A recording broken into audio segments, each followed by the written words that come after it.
Steel Ball Run, Part 7 of JoJo's Bizarre Adventure Saga. Shout out to Zeenat, Lakhani, my mama and Sensei.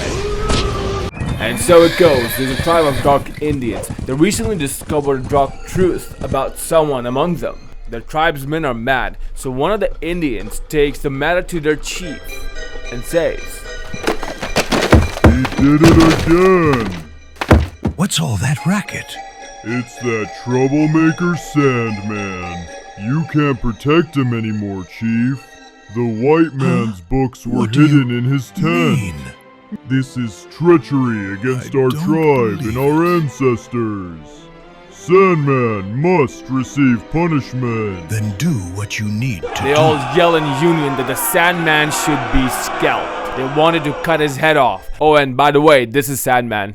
Yeah, this guy. Sandman does not like that they are chasing him, so he readies himself for a super speed run. He has the fire within, and he rushes forward ahead with utter speed. His tribesmen are now shocked at the speed, and they say, This running style, he's picking up speed. He's outrunning the horses. That's the white man's running style. The style used by the white man to compete for prize money and trophies. This is not an Indian running style. Where did he learn it? Sandman! Punishment for the traitor! Die! Now the Sandman increases his speed even more, and he outruns the tribesmen. Now the tribesmen see that Sandman is escaping into the rocky hills.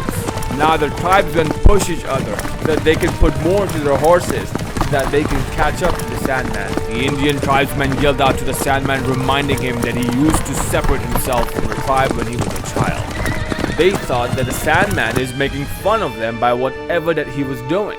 The Indian tribesmen said it's their own tribe being chased off of its own ancestors' land by the white man. They continued saying, "Are you looking down on us, Sandman?" Then suddenly, the Sandman dives into the horse purposely, and the horse hits him. And there goes Sandman flying up and above, and then he falls onto the cliff. No one believes what just happened. What the? He drove under my horse. He's out of his mind. You purposely got kicked by my horse onto the rocks. Are you insane, Sandman? Just what are you thinking? And you are still climbing. Then suddenly the Indian tribesmen bring about their arrows, and they yell, "Shoot at him." They were angry, and they wanted to end his life, and they tried. Now while the Sandman is climbing the cliff, something comes out of his hand, and bam, he's gone. He's no longer on that cliff. He has disappeared. The Indian tribesmen, they search for him. They look around, and they ponder. The Indian tribesmen are very angry. They want his head. But the Sandman is gone. Then he turns around and he sees that the Sandman has climbed the cliff at the opposite end. How did he get there? Who took him there? What was that golden hand? Did that hand have a role to play in all of this? The Sandman escapes. The Indian tribesmen yell, but all to no avail. No! Not happen. How did he escape? Where are you, Sandman? Where are you? Him now. And so the Sandman ran, and he bypassed this mountain. Then the Sandman ran further ahead, and he reached this new area, as you can see. So do you see that cliff over there? Yeah, that cliff? That's where he's going now. So the Sandman climbs that cliff. The Sandman is bruised. He's bleeding. The Sandman is bleeding, but he keeps on going forward. Injuries do not stop the Sandman. The Sandman decides when he stops. As the Sandman climbs the cliff, he sees that someone is there, and it's a lady. And she says, "So you were here after all." So she beats him, kicks him, slaps him, punches him, teaches him a good lesson. Then the Sandman says, "I'm really sorry, big sis. Please forgive me." The sister yells at him and says, "We are going back together, Sandman. I'll apologize with you. Promise to the elders and the chief, and everyone, that you won't read the white man's books anymore." But big sis, stop hitting me! Ouch! It hurts! The Sandman then shows his rebellious nature, saying, "You are wrong. That's where our opinions differ, big sister."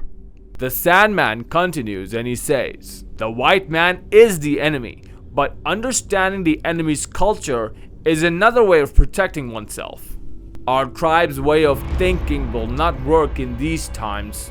All of our tribesmen think we're being hounded from our ancestors' land. But the white man's basic concept is money. Now he wanted to show his sister something, and so he asked his sister to follow me. And his sister said, Once you have decided you never cooperated with anyone else, you were always like that since you were a child. And they walk between these tall walls, and the Sandman's sister says, What are these things? Is there something you are trying to tell me? The Sandman goes like, I came here 2 weeks ago. Did someone carve the walls out, or did someone scrape them out? Each of these pits is a perfect spear. How did they do it? These are perfectly smooth. Now whoever did it would have had to scrape at incredible speed to make so many of them. The big sister goes like, so what? Sandman goes like, I also found the white man's books here. And so they move forward ahead. And the big sis says, this was done by the white man? You never said that the white man was so close to us here. The Sandman says, take it easy. This guy is alone, and he's not an enemy. He didn't come here looking for gold mines or to steal anything. The end. Wait for the next episode, coming soon. Like and subscribe, and leave a comment.